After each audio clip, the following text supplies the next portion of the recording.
everyone, I'm Donna Terrell for Arkansas Week. The launch of a new weather platform is providing statewide coverage 24/7 from severe weather alerts to your local forecast.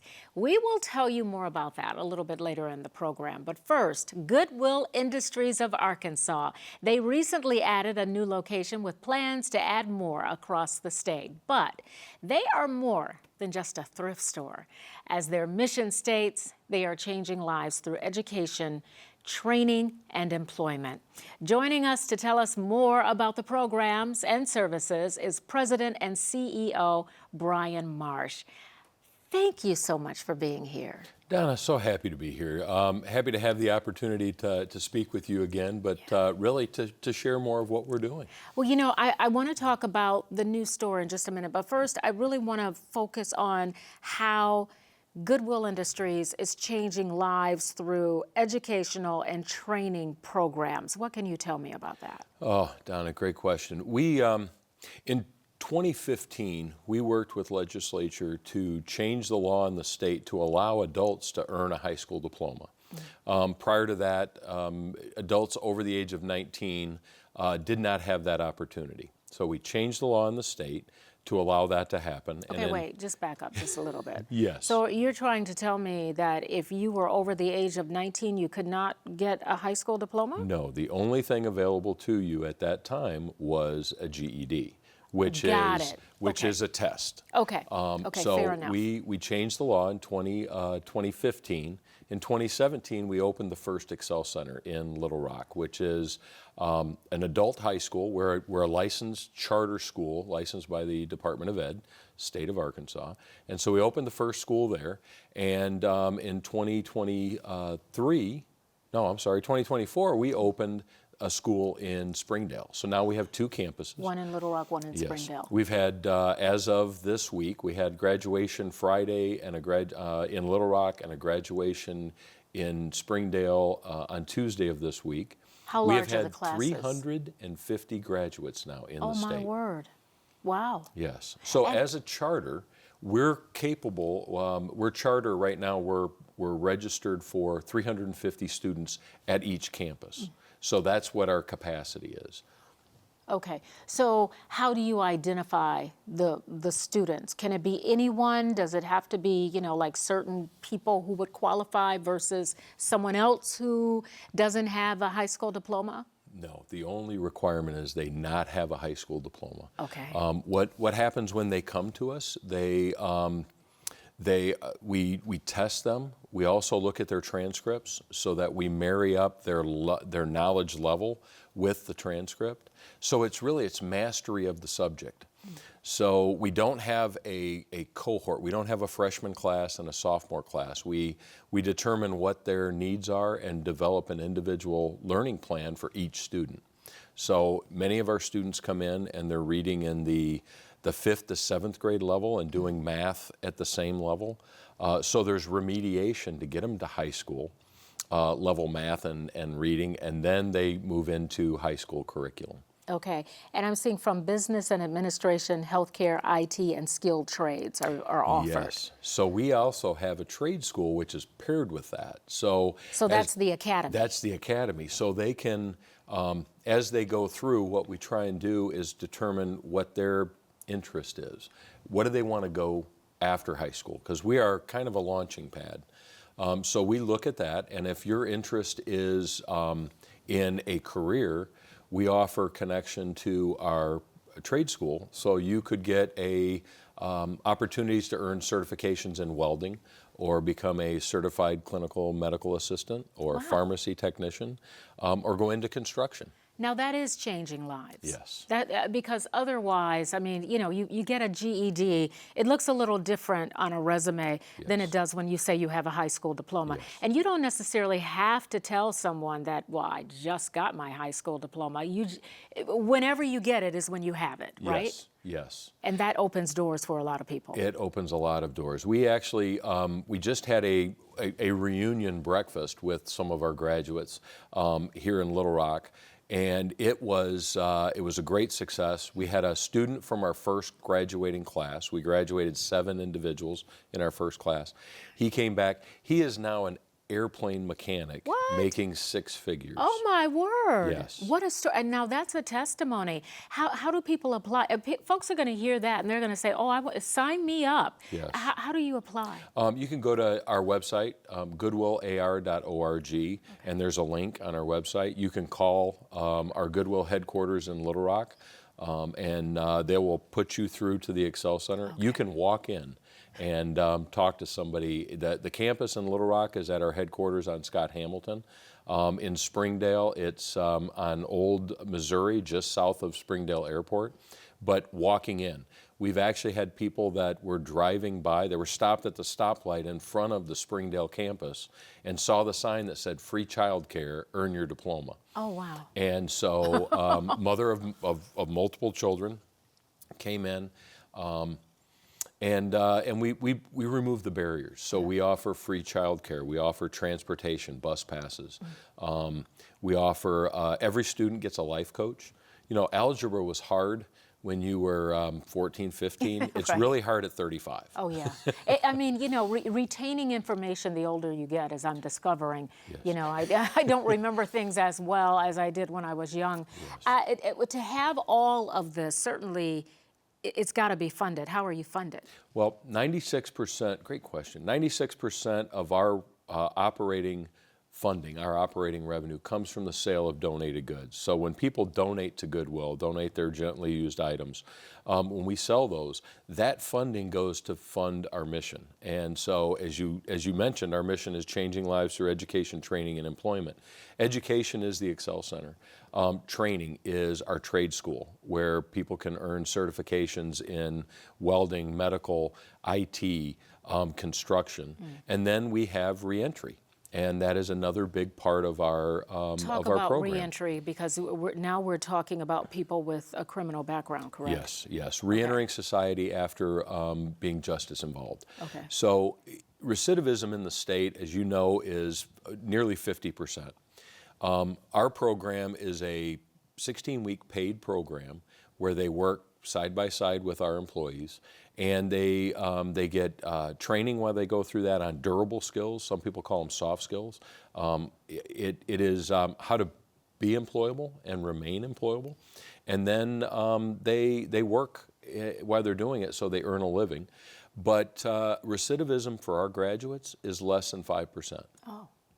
So it has a true impact, and it's reuniting families. So someone who has been involved in the criminal justice system and they're looking for a job, how do they become involved? Because sometimes people don't want to hire them for various reasons. How do they get involved? Donna, great question. We are, a lot of times, we're the first yes. Goodwill is the first yes that people hear. Do you get to a point where you have to turn people away because you don't have room?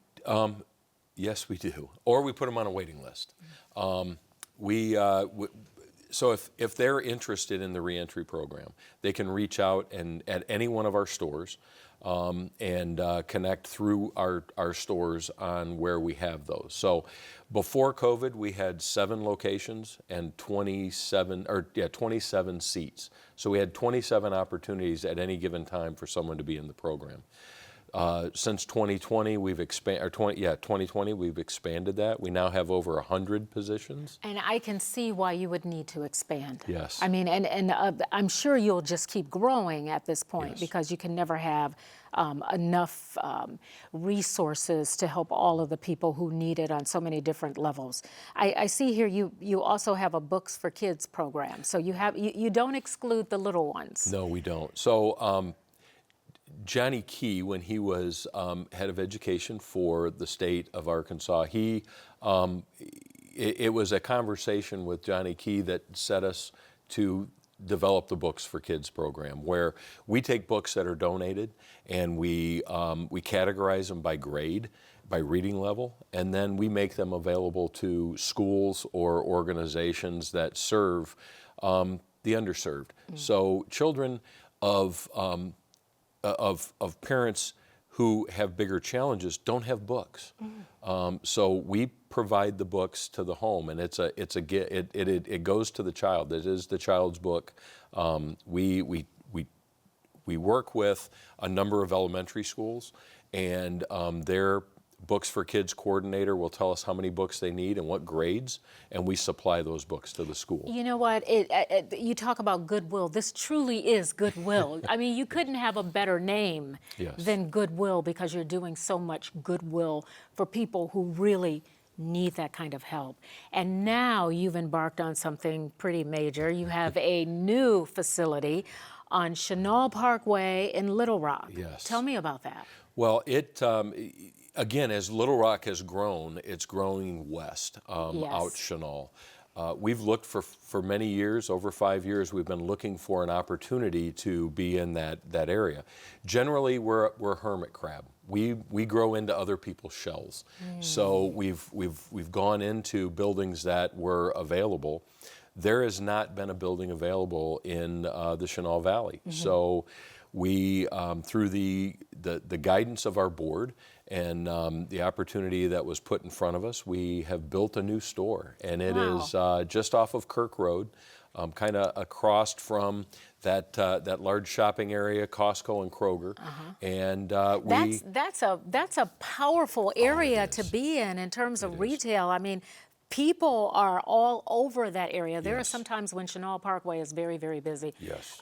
So that's quite interesting. You're in a great location for, number one, people like to drop off things because, you know, I mean, I do it. I do it all the time. I do it all of the time because Yes. it's a great way to purge. But that said, some people, when they think of Goodwill, they think of, oh, that's a place where I can drop off, you know, my old dishes or some of my old clothes, or I got furniture or that Yes. sort of thing.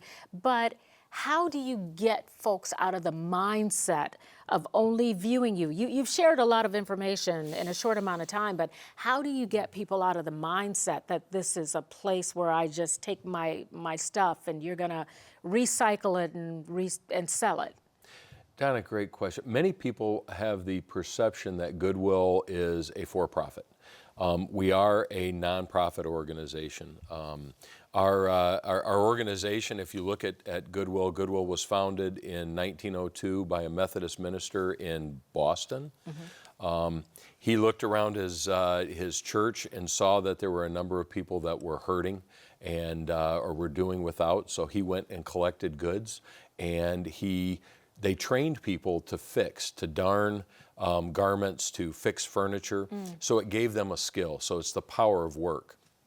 So in that, he put people to work, and they sold the items to pay the wages.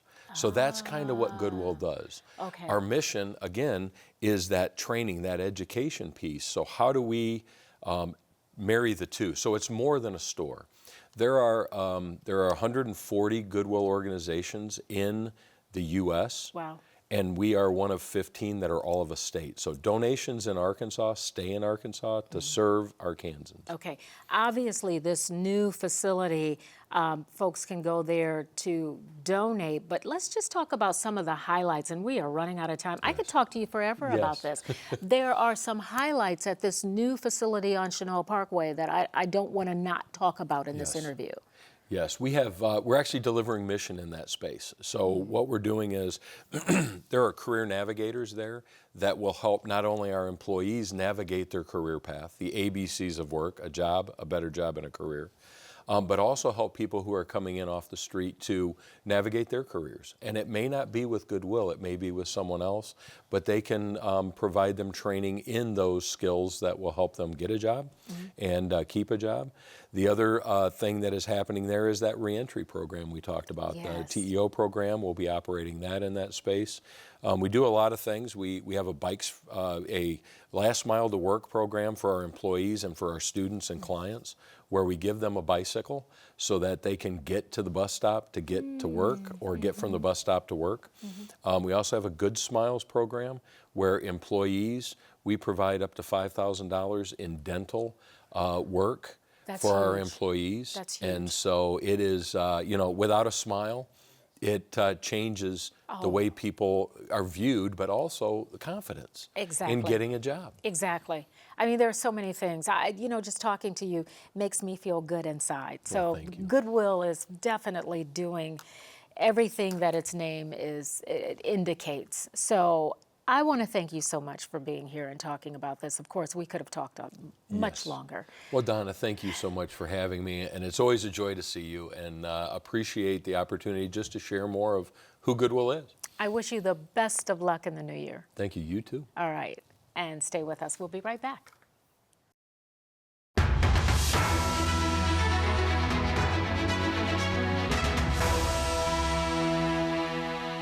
Welcome back, everyone. The Arkansas Weather Network is now serving every corner of the state around the clock through their digital platform, and it's accessible to everyone, keeping you informed of the weather in your community. Here to tell us more about it is Arkansas Storm Tracker Zachary Hall. Zachary, thank you so much for being here. Tell me about Arkansas Weather Network. How did this come about? Well, I have been in the digital sphere with weather for quite some time, since 2019, really, full time. And, you know, as we have came through time, through the last year or so, it seems like there's an even more emphasis on digital media when it came to weather. And I am really good friends with meteorologist James Bryant, who just left the TV news scene. And we came together over the summer and wanted to create a digital outfit for weather. Just a focus full-time on weather only for the state of Arkansas. It took a lot of planning and a lot of work, but we have arrived. We fully launched last week. We announced several days before that, but our mobile app, our 24/7 streaming channel, the Roku app, has all released, and it's going really well. So thank you guys for having me. And just to be clear, this is statewide. Oh yeah. So anywhere in the state, you have access, and you're going to be tracking the weather all over the state. Yeah, all 75 counties. You know, we use the tagline, Your Town Matters. And obviously, if you live in Pulaski County, if you live in Sebastian County or Benton or Washington counties where a lot of people live in Arkansas, you probably get plenty of weather coverage. Our goal is to make sure that people who may be in certain corners of the state feel left out, get the proper weather coverage that they need.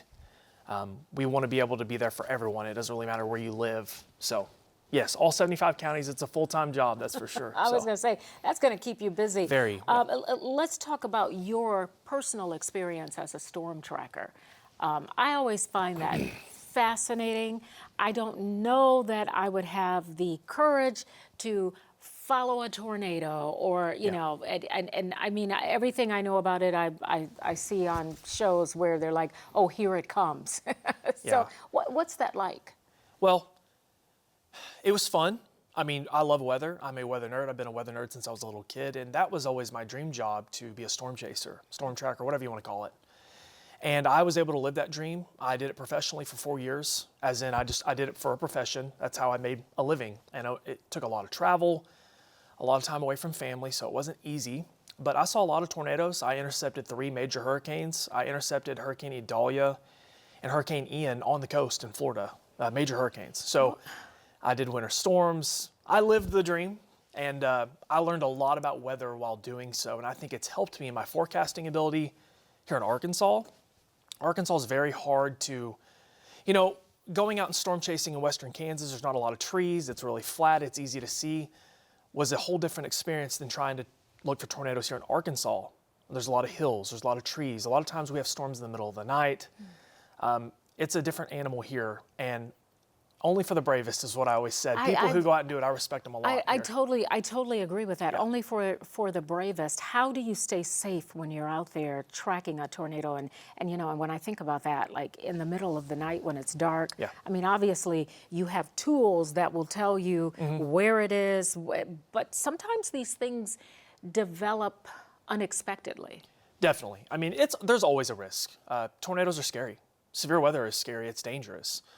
One thing that I always tried to have readily available was an escape route away from where I expected the storm to be. And that's not always real easy in Arkansas. There's not always that south option getting away from the storm, or southwest option, or whatever it might be. But yeah, we have plenty of tools in the car. I had a vehicle that was outfitted with computers and all sorts of stuff to help me navigate, not only from a map standpoint, but where the storms were headed. That would tell me more about the storms themselves, and constant communication with the National Weather Service offices, trying to relay information to them. So, and I typically, not always, I would be alone sometimes, but a lot of times I would have people in the vehicle to help me spot. And I feel like that helped keep me safe as well. So I was about to ask if you had someone else in the vehicle with you, and you really do need that. I can't help but wonder, though, because, and you kind of touched on this, but, you know, all of the local stations all over Arkansas have weather coverage. Yeah. They have digital platforms. They're doing all this. What makes you and your digital platform unique in comparison? Well, first and foremost, none of anything we're doing, no dog on any local stations. I have some great friends that work for local news outfits who cover weather, some incredible meteorologists here in Arkansas. But one thing that I do like about our network is that it's owned by Arkansans for Arkansans. Myself, meteorologist James Bryant, meteorologist Blaise Thomas, we're all from Arkansas. If you send a support note about our mobile app to the email, it comes to us. It doesn't go to some faraway land thousands of miles away. We care about people. And that's not to say that local news outfits don't care about people. That's not what I'm getting at. But, you know, we built this with the intentions of being the best possible weather outfit for people here in Arkansas. Whether you're a farmer in eastern Arkansas, if you're a pilot working on aviation stuff, we have all that outfitted for people on our mobile app and on our website. Or if you're just an everyday person looking at rain chances for a Tuesday morning, like, we want to be there when you need us most. And obviously sometimes the weather's slow, but also sometimes it's not slow. You know how it can be really active here. Oh yeah. So it can almost change just like that. You kind of touched on this because forecasting is more than just telling people what the temperature is going to be and whether it's going to rain today and, you know, or be sunny tomorrow and that sort of thing. Yeah. Snow or ice. I mean, all of those things obviously very, very important. But you do forecast for agriculture and aviation. Does it differ in terms of what you're doing when we're talking about agriculture, for example? I mean, just with the agricultural stuff, we have a section designed to that with soil moisture data, you know, rainfall departures from average, trying to help people plan when and not to plant. And obviously, a lot of these farmers are very smart. They do this all the time. We just want to kind of be that resource if you ever need it. Obviously, rainfall data for the future. What's the Climate Prediction Center say? You know, are we moving into a below average or an above average time for rainfall? And then when it comes to the aviation side, obviously we have a lot of data there, but one of the big things too is for the everyday person is we have airport closure data, flight delays. So obviously that's not something somebody might not need to look at every single day, but if you ever needed it, it's there. It's there. But yeah, we just tried to think outside the box a little bit. Yeah. You would have to people- because the competition is stiff. Yeah, it is. Yeah, definitely. I mean, we know that here in Arkansas, the weather coverage for the most part across the board is very good. So we have to be at our game, the top of our game, to make sure people are getting what they need. So I feel like we've done a good job of that to start. We just launched. So we've got a spring to go When through. you say you just launched, so just this, did you launch in December, November? When did you launch? So we announced in December, we announced our intentions to, you know, have this fully operating Arkansas Weather Network. We let it simmer for about 10 days, and then we launched the mobile app to the public for free. And that was really big for us. The website was live, of course. All of our social media platforms, anything you can imagine as far as social media goes was already live.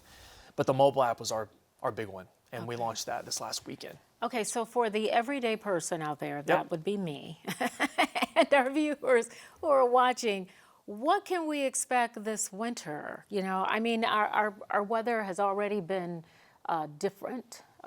To some degree. I'm not a meteorologist, so I'm not going to try to delve into that. Sure. But what can we expect in terms of precip this winter? Well, we are expected to be in La Nina, which sometimes can lead us to a warmer, more dry winter season.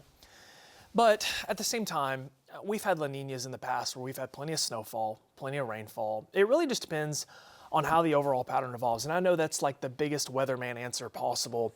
But, you know, we go through fluctuations. We started off December very cold, much colder than normal. True. And then obviously we're going to finish December, it appears, to be much warmer than average. So January and February are our coldest months. They are the most prone to cold and snow. And I would be surprised if we made it through January and February without additional bouts of cold and snow. And I know that seems like a very obvious answer, but it's the truth. I've had a lot of people ask me, seeing the data coming up for Christmas, it looks like we're going to be well into the 70s on Christmas for most of us.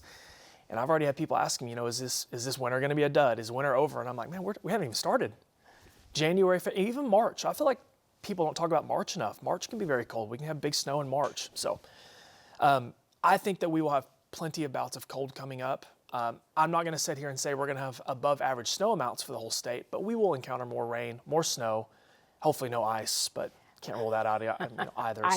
Ice in Arkansas, that's something that we expect. Yeah. How can people access the platform? Great question. So if for the everyday person that's looking to access the Arkansas Weather Network, we're on all major social media platforms: Facebook, YouTube, TikTok, Twitter, now known as X. You can access all of our information there. If you don't use social media, that's fine. We have the Arkansas Weather Network mobile app. It's completely free on the Google Play Store and the Apple App Store. We have a website. We have a Roku channel. We have a 24/7 streaming channel on YouTube. It's going to be pretty hard to not find us. And that was our goal when we launched is, no matter, so my grandmother doesn't use Facebook. Well, no problem. She has our mobile app downloaded on her iPhone. She uses it all the time. So anywhere you can find most things as far as social media digital streaming will be there.